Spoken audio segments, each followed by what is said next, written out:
सचिनजींकडे येणार आहे. सचिन सर एका वेगळ्या लुकमध्ये दिसत आहेत आम्हाला.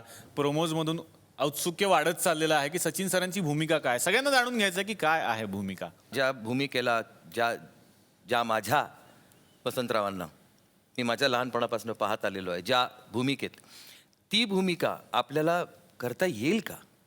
एकतर आनंद तर झालाच, पण त्याबरोबर शंकाही वाटली की करता येईल का, आपण ते पेलू शकू का. मग त्यातल्या काही गोष्टी मग सुबोधच्या मार्गदर्शनाने मी त्या पुढे पुढे नेत गेलो आणि एक अतिशय वेगळी गोष्ट माझ्या आयुष्यात घडली. ती म्हणजे एका मराठी पिक्चरमध्ये पहिल्यांदा मी एकही मराठी शब्द वापरलेला नाही. मी जे काही म्हटलेलं आहे, जे काही बोललेलो आहे या चित्रपटात, ते सर्व उर्दू आहे. आणि उर्दू सारखीच परिस्थिती या माणसाची सुद्धा आहे, खां साहेबांची. खां साहेब खरं म्हणजे हे खिताब पंडितजींनी दिलंय, पण या खां साहेबांची अवस्था सुद्धा उर्दू सारखीच आहे. म्हणजे एक शेरमध्ये मी बयां करू शकतो कि सब मेरे चाहने वाले हैं, मेरा कोई नहीं. सब मेरे चाहने वाले हैं, मेरा कोई नहीं. मैं भी इस मुल्क में उर्दू की तरह रहता हूँ. हा थोडासा लोनली आहे. याचं कारण फक्त एवढंच आहे की तो स्वतःभोवतीच जगू इच्छितो. स्वतःवरती जितकं प्रेम आहे तितकं कोणाही वरती नाही आहे. संगीतावरती आहे, घराण्यावरती आहे. एक अभिमान, एक अहंकार, आणि त्याच्याबरोबर त्याच्यासमोर एक अत्यंत, ज्याला आपण प्रांजळ असं व्यक्तिमत्व म्हणू शकतो, किंवा एक अतिशय शुद्ध अशी व्यक्ती, ती म्हणजे पंडितजी. आणि हा रोल, पंडितजीचा रोल जो आहे, तो शंकरला करण्यात अजिबात डिफिकल्टी आली नाही. याचं कारण त्याला वेगळं काहीच करायचं नव्हतं. तो तसाच आहे. प्रश्न माझा तोच आहे सर की तुम्ही उतरलात ऍक्टिंगच्या मैदानात, पण पहिलं मराठी सिनेमा निवडला, म्हणजे असं का, आवड म्हणून की बायकोनी फोर्स केला होता? ह्यांची बायको मराठी आहे, त्यामुळे म्हणून माझा तो प्रश्न होता. बायको ॲक्च्युली खूप सरप्राईज झाली होती जेव्हा मी तिला म्हटलं की कारण आम्ही ऑलरेडी काम सुरू केलं होतं म्युझिकचं आणि सिटिंग्स, गणपतीचं गाणं सगळं, आणि तेव्हा ह्यांनी मला एक असा बॉम्ब टाकला की पंडितजीचा किरदार तू करशील का. मैं बोला कि पागल हो गया क्या, चुपचाप म्युझिक कर रहे बस नाही हो गया, हाँ दुसरं काही मिला नाही क्या. तर त्यांना काय वाटलं त्यालाच विचारा तुम्ही. हा मला चूज केलं. काय आम्हाला माहिती आहे की लग्नानंतर लवकरच नवरा बायकोची भाषा बोलायला लागतो. कळलं की नाही. काफी कन्व्हिन्स किया उन्होंने मुझे. कन्व्हिन्स केल्यानंतर आय अंडरस्टूड की काय सिच्युएशन आहे, कशाला आपण हे करतो, मीडियम इज डिफरंट.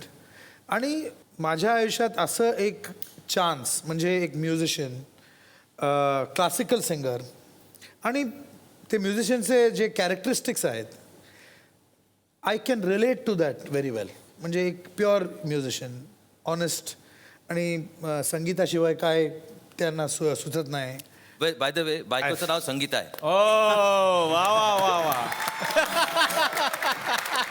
तो तर आयुष्यात आहे, तिच्याशिवाय काय सुचतच नाही मला या चित्रपटात, खरं सांगतो. आणि so when I got pretty convinced, आणि मी विचार केला की why not give it a shot and try करूया. फार तर काय होणार, people will not like it, that's the maximum that can happen. एक गोष्ट सांगू इच्छितो की शंकरनी केलेली कोणतीही गोष्ट लोकांना आवडणार नाही असं आयुष्यात कधी होऊच नाही शकत. Never. Sir you are really nice. Thank you. No no, it is a fact. It is a fact. Sir हेच माझं पण म्हणणं, मी पण नाहीच आहे. जो दादा. आता येणार आहे दिग्दर्शकांकडे. खरं तर अभिनेते म्हणून आतापर्यंत सुबोध भावे असं असायचं, पण आता दिग्दर्शक या नजरेतून सगळेजण तुमच्याकडे पाहतात. तुमचा कसा आहे अनुभव कट्यारचा? विलक्षण आहे. गेले 3.5 वर्षाचा हा प्रवास, मला आता असं वाटतं की खरं तर संपूच नाही.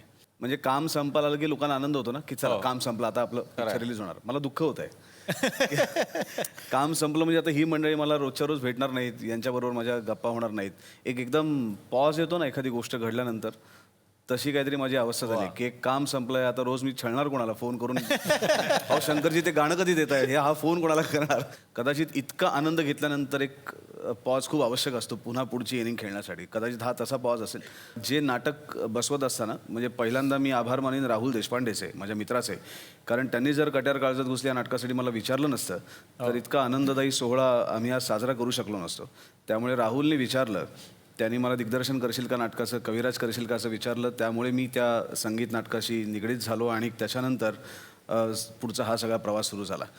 पण जे मनापासून वाटलं, जे मनापासून भावलं, जे मनापासून आवडलं, करावंसं वाटलं, मला असं वाटतं तेच आम्ही सगळ्यांनी केलं. कारण नुसतं यांनी कलाकार म्हणून काम केलेलं नाही आहे. ते प्रत्येकाची इन्व्हॉल्वमेंट ही तितकीच होती जितकी माझी इन्व्हॉल्वमेंट होती. त्यामुळे या सगळ्यांच्या इन्व्हॉल्वमेंटमुळे ते मी जसं म्हणतो की खेड शिवापूरला तो एक दर्गा आहे की जिकडे एक दगड आहे, त्या दगडाला त्या बाबाच्या नावाने करंगळी लावली की तो दगड उचलला जातो. मला असं वाटतं की या सगळ्यांनी करंगळी लावली म्हणून हा दगड उचलला गेला आणि कट्यार साजरा झाला.